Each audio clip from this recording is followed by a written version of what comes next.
A third cross-border attack tunnel, which was dug by the Iranian-backed Hezbollah, was located on the northern Israeli border with Lebanon, extending from Lebanese territory to an area in the Upper Galilee, not far from Kibbutz Yiftach. The IDF spokesperson's unit released a statement which read, "Anyone who enters the tunnel from the Lebanese side is putting their lives at risk, as the Israeli military booby-trapped the underground passage." The IDF further stated that it views the Lebanese government as responsible for the digging of the tunnels from Lebanese territory, which constitutes an egregious violation of UN Security Council Resolution 1701, as well as the sovereignty of the State of Israel. While the unveiling of the third cross-border attack tunnel substantiated the significance of Hezbollah's subterranean passage network, the Israeli military emphasized that IDF troops will continue to act according to the organized plan that was authorized to keep locating and exposing terror tunnels. Meanwhile, Prime Minister Benjamin Netanyahu also acts, among others, as Israel's defense minister, held a security situation assessment in the IDF Northern Command with Chief of Staff Lieutenant General Gadi Eisenkot and additional senior military commanders. Netanyahu was given a review of the progress that has been made in Operation Northern Shield and military's activities in the sector of preparedness for a potential violent conflagration with Hezbollah and its patron Iran in both Lebanon and Syria. אני מתרשם מהרוח שקיימת פה, לפני כל דבר אחר. יש גם תוצאות, אנחנו חשפנו עכשיו את המנהרה השלישית, אנחנו מפרקים באופן שיטתי את נשק המנהרות, אבל הדבר המרשים ביותר זה ההיערכות שקיימת כאן, גם ברוח וגם בחומר, לתגובה חזקה מאוד.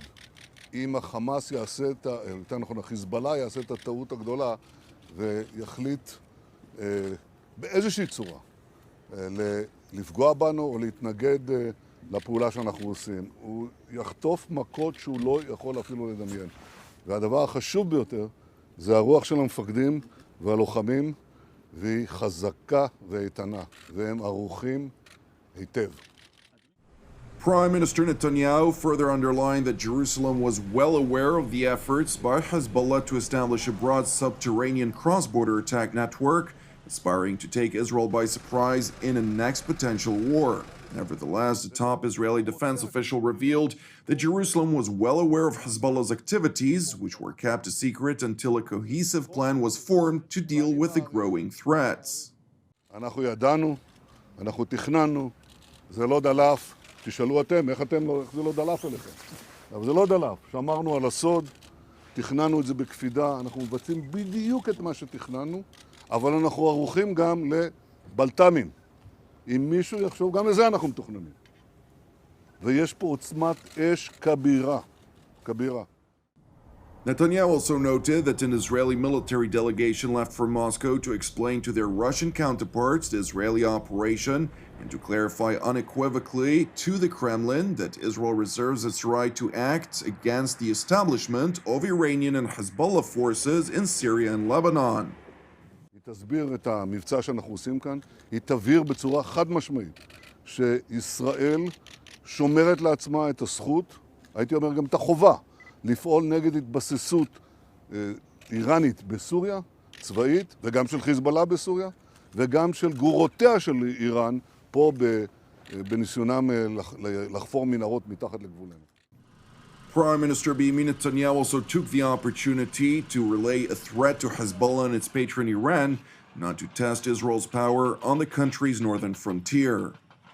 אני מעריך שחיזבאללה מבין שאנחנו ערוכים היטב לכל ניסיון של תגובה שלו. אני חושב שהוא מעריך שיש לנו כוח עצום כאן מולו. אני אומר לכם כרגע שיש לו הערכת חסר. Meanwhile, in Beirut, Lebanese President Michel Aoun has been trying to calm the situation down. Speaking at a press conference with visiting Austrian President Alexander von der Bellen, the Lebanese president said that Israel had conveyed a message via the United States saying that it had no belligerent intentions and that it would continue to operate primarily in its own territory. President Aoun further stressed that Lebanon was committed to implementing Security Council Resolution 1701 and was waiting the results of a United Nations investigation on the ground. Now to another matter, the Israeli military has reinforced its forces across the West Bank in the wake of the shooting attack at the Ofra junction earlier this week. The reinforcements consist of several companies that will, according to an IDF statement, focus on providing roadside security for Israeli civilians, in addition to assisting the ongoing search for the terrorists responsible for committing the drive-by shooting attack.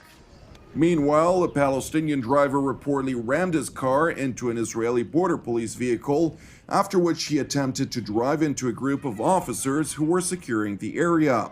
According to police spokesman Miki Rosenfeld, the border police force, which was operating near the West Bank city of Hebron, responded to the threat and opened fire at the attacker's vehicle.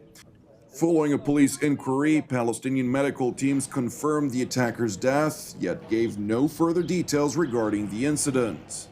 Now to Iraq, where the powerful Iranian-backed PMF, Popular Mobilization Forces, has reportedly become an integral part of the Iraqi Defense Forces, assuming positions, among others, along the country's border with Syria. According to the top border commander of the PMF, the only forces capable of defending Iraq's sovereignty are the Shiite militias, which operate under the directives of Iran's Revolutionary Guards, which were the most brutal force in eradicating the Islamic State from Iraq. القوة الوحيدة اللي قادرة على أن تصد وترد كل الهجمات اللي موجودة هو الحشد الشعبي اليوم.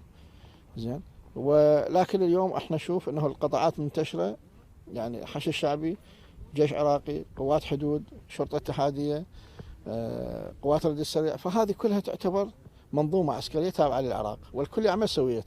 ما عندنا خلاف بين هذه القطاع وهذا القطاع. فأنا أقول اليوم احنا قادرين على مسك حدودنا وحماية بلدنا. While the PMF has fought the Islamic State, it is perceived by the West as the most powerful threat to security in the Middle East, considering its direct link to the Ayatollah regime in Tehran. Furthermore, the Popular Mobilization Forces have been the main operators of the transfer of sophisticated weaponry from Iran through Iraq to Syria and Lebanon.